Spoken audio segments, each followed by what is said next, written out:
Hello viewers, সন্ধ্যাবেলায় আজকে চটপটি বানাচ্ছি। চটপটি পছন্দ করে না এরকম মানুষ কিন্তু আসলে খুব কমই মনে হয় পাওয়া যাবে। ফুচকা, চটপটি এগুলো আসলে বেশিরভাগ মানুষেরই পছন্দের একটা খাবার। কিন্তু আসলে বাসায় যতই সুন্দর করে বানানো হোক না কেন যেন আসলে ওই যে স্ট্রিট ফুডটাই আসলে আমাদের সবচেয়ে ভালো লাগে। রাস্তার ধারে মানে বাসার মোড়ের যে ইয়েটা পাওয়া যায়, ফুচকা চটপটি এগুলো পাওয়া যায়, সেগুলোই আসলে বেশি ভালো লাগে। তো এই যে সব ইনগ্রেডিয়েন্টস রেডি করেছি ফুচকায় দেওয়ার জন্য। তো এখানে পেঁয়াজ কুচি, তারপরে একটু আলুও চটকে রেখেছিলাম। আলুটা আমি এই সিদ্ধর মধ্যেও দিয়েছি, আসলে এত ধোঁয়া উঠছে দেখানোই মানে খুব মুশকিল হয়ে যাচ্ছে। তো এখানে ধনিয়া পাতা কুচি, তারপর দিয়ে দিচ্ছি হচ্ছে পেঁয়াজ কুচি, মরিচ কুচি যেটা কুচি করে রেখেছিলাম সেটাও দিয়ে দিচ্ছি।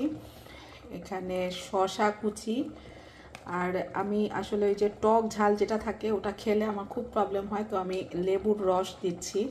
ওটা আসলে মানে এমনিতেও তো ভাজা পোড়া এই টাইপের খাবার খেলে তো এমনিতে একটু গ্যাস ফর্ম করেই, কিন্তু ওই টক ঝালটা খেলে আরও মানে বেশি প্রবলেম হয় মনে হয়। তো ওটা আমি একটু অ্যাভয়েডই করি, দেখা যায় আমি একটু লেবুর রসটাই বেশি করে দিয়ে দিই। তো এরপরে হচ্ছে ডিমটা যে গ্রেট করে রেখেছিলাম সেটা দিয়ে দিচ্ছি। তো আমি একটু মানে পেঁয়াজ, তারপরে আলু, মরিচ যেটা থাকে কাঁচা মরিচ ওটা একটু বেশি দেই। ধনিয়া পাতাটাও আমার কাছে খুব ভালো লাগে, ওটাও দিয়ে দিলাম। আর সাথে একটু চাট যেটা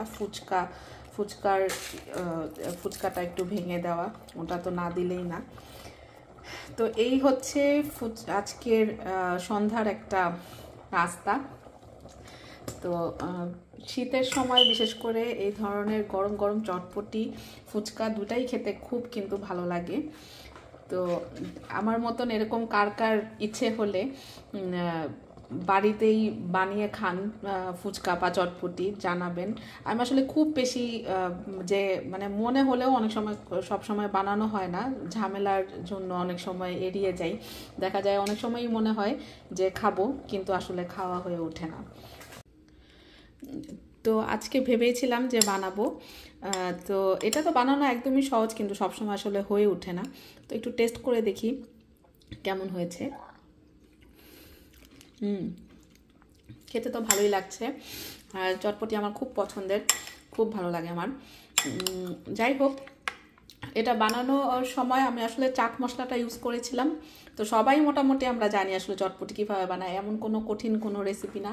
এটা যখন আমি সেদ্ধ করেছিলাম, সেদ্ধর সময়ই হলুদ লবণ দিয়ে সেদ্ধ করেছিলাম, এবং যখন নাকি একদম সুন্দর মতন সেদ্ধ হয়ে যায় তখন আমি সেটার মধ্যে চাট মশলা, চটপটির মশলা এবং সামান্য আমি পেঁয়াজ কুচি একটু দিয়েছিলাম, সামান্য একদমই 1 চা চামচের মতন, একটু একটা পেঁয়াজের ফ্লেভার আসলে ভালো লাগে এটাই।